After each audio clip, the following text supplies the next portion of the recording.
Oh,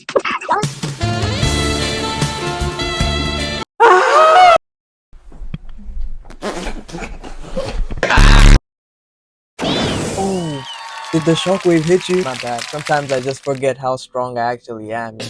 My powers can hurt people like you. What powers do I have, you ask? Well, I actually have the power of mind control, and I'm commanding you watch this video 5 times over from start to finish. From the first second to the very last. You'll watch it 5 times over, okay? Please stop this madness. Damn, that didn't work. Next time, I guess, bro. Yes, I know. I missed last week's upload. That's on me. I said I would fix it up and I didn't. That's on me, my bad. But hey, bro, it is what it is. Shit happens, bro. What to do? Now, on to more important things. The Arduino car. I haven't gotten any of the parts that I needed this week. I was supposed to get them at the end of this week, but they just didn't come through the whole week. So there won't be any updates on that this week because I literally haven't touched it. And also because of other reasons that you'll see if you watch the entire video. So this video is basically just going to be like me just doing a bunch of side quests and just to broaden my scope of intellectual or scientific endeavors, if that makes any sense. So strap in and enjoy.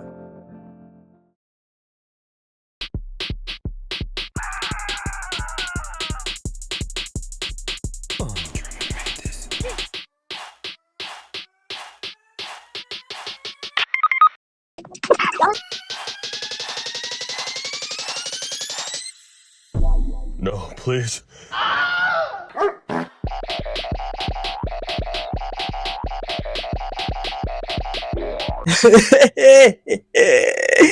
What an amazing beat, no? Pause. Wait. Anyways, you may or may not know this, but that's not what I actually made. This is what I made. I used on shape. This is basically just supposed to be a case for my Raspberry Pi 3B. And I made this in what, a couple hours. I just spent 20 minutes just staring at a blank screen, 20 minutes straight just clicking things and trying to figure things out. And then after that, once I could actually get a plane on my thing and get shapes on it, I spent another 30 minutes just staring at a box trying to figure out how to cut boxes into certain shapes and stuff. So it was a long process. I have no idea how I'm going to turn the skills that I have with this, into making actual engines and all that stuff. We have a ways to go, a long way to go, but I know we'll get there in time, trust and believe. I feel like it has a lot of potential to be a tool that I use on the daily, so I'm really excited to see how it goes with Onshape and just see what I can make, honestly. Now listen up, I have something very important to tell you. Matthew, take it away. Have you ever wanted to be able to check the weather at any location at any time? Well, using my state-of-the-art weather dashboard, you can check for the weather at any location at any given moment in time. Take Neftacellari for example. The weather in Neftacellari is currently... We'll be right back after this commercial break. Sorry about that. Now, take Longbyeryen for example. The weather in Longbyeryen is currently 0.6 degrees Celsius, which is extremely cold, at least for my standards. Why the f does it look like that? What do you mean? This is state of the art. What do you mean? No, this is trash. Get him out of here. Just listen for a second. I know it might not look all that state of the art to you. So don't even make any comments. Don't even try and say anything creative or funny. I'm not taking none of that. I'll come over there and I'll find you, bro. I will. You don't think I can, but I'll really find you. So you don't believe me. Watch this. Yep.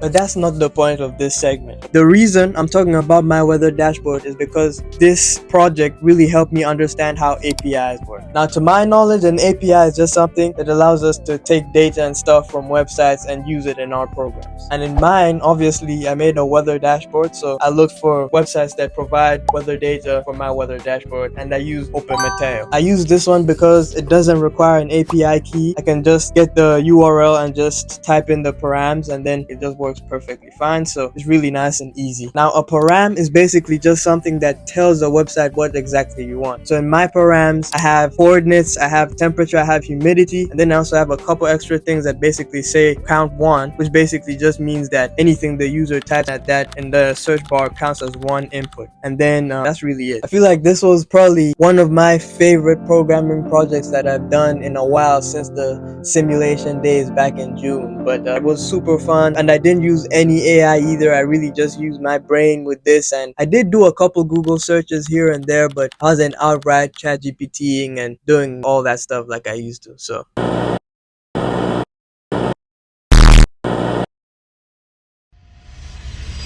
circuit schematics.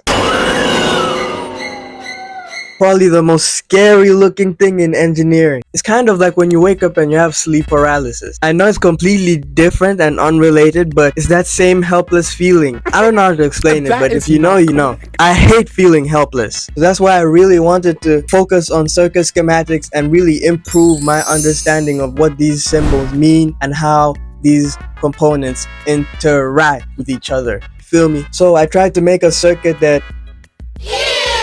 demonstrates how capacitors and transistors interact, but as you know, that was a huge fail. It looked horrible and it didn't make any type of sense. So what I did is I did some research and I found out about a circuit called an oscillator, and that basically just demonstrates the interactions between capacitors and transistors more, and it actually has real life applications and stuff. So what I did is I started by making a transistor circuit, and I really just wanted this circuit to turn an LED to keep the LED on, basically. So I watched a video about transistors, and then I recreated a diagram that he had with a circuit. So this is what I came up with. It's just a simple transistor circuit. I think works pretty well. So after that comes the hard part, trying to incorporate capacitors. Now I struggled with this so much. I had no idea how I was supposed to get the capacitor to control a transistor, and I just didn't understand how it was supposed to work. But that's because I didn't really understand what a capacitor is. I thought capacitors just store current and store voltage,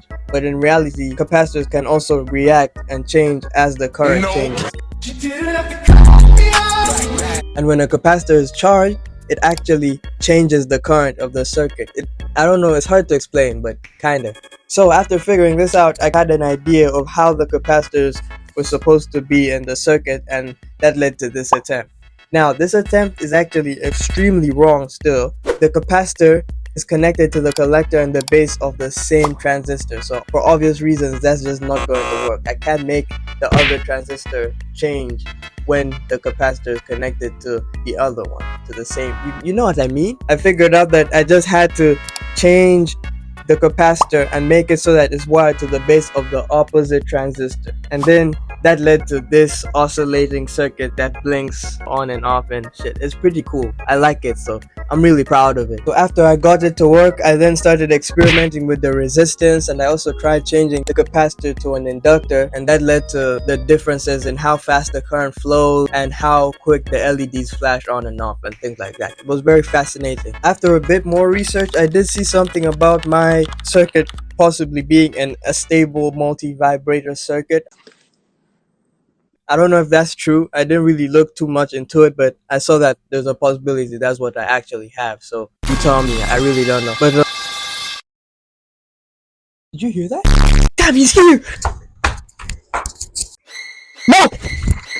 No! No! Why the guy is so nigga?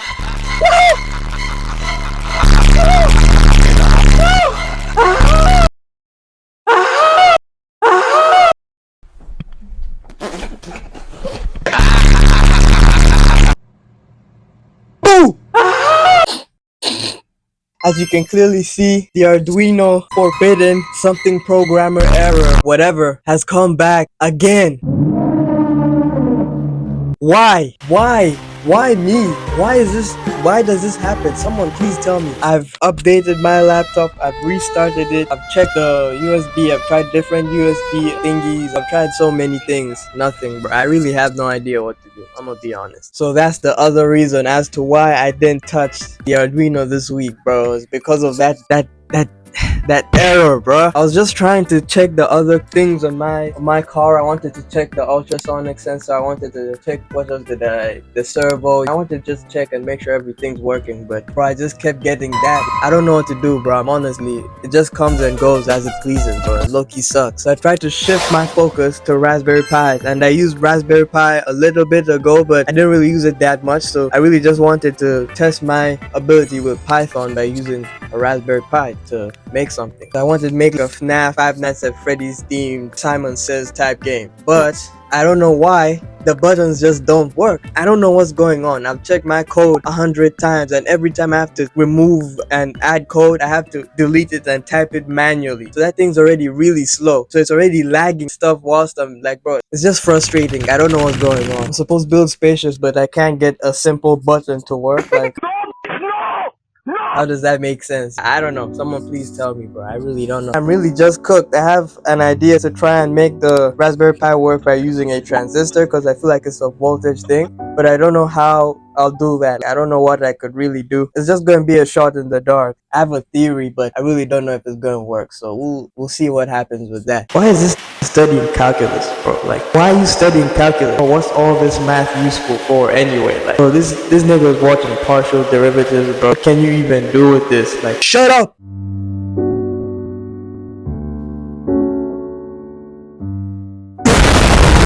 Over the past week, maybe 2 weeks, I've received a few criticisms about my over or maybe hyperfixation on calculus and mathematics and stuff. So my response to that is, clearly you don't know. Physics is just applied math. I'll still need to know these things even when I'm building spaceships. I've already explained all this, so I'm not going to explain it even more, but I'm just explaining it to you guys because you guys actually watch the videos. So I study math because it's important for what I want to do. Now, what I did really just focused on partial derivatives again, but this time it's the second partial. So it's like take the partial and then you take it again. Now, partial derivatives are very simple. In multivariable calculus, I think it's going to be the easiest thing I do, where it's basically just you have two variables and then you treat one as a constant and you take the derivative of the other. So one just stays the same once you take the derivative of the other. And then when you do the second derivative, obviously you have two separate partials, so you do a partial for each of them. Nothing crazy. I think doing math like this is just really fun. I just enjoy doing the equations and then getting them either right or wrong because I always just feel so smart. Nothing makes me feel more smart than doing calculus.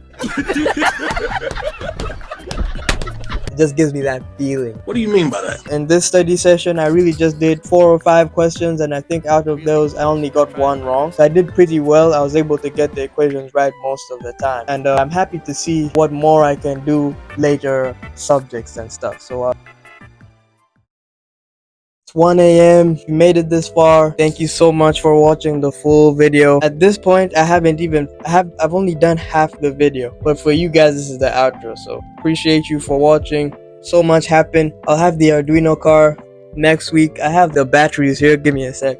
Not the batteries. I have the battery packs right here. I just got them today, so we'll be doing that next week. But I love you so much. If you watch this much, I love you. Please subscribe and subscribe. Follow my platforms. It took a long time, so just support me any way you can. I appreciate you. Have a good day or good night, or just be happy. Just live a good life.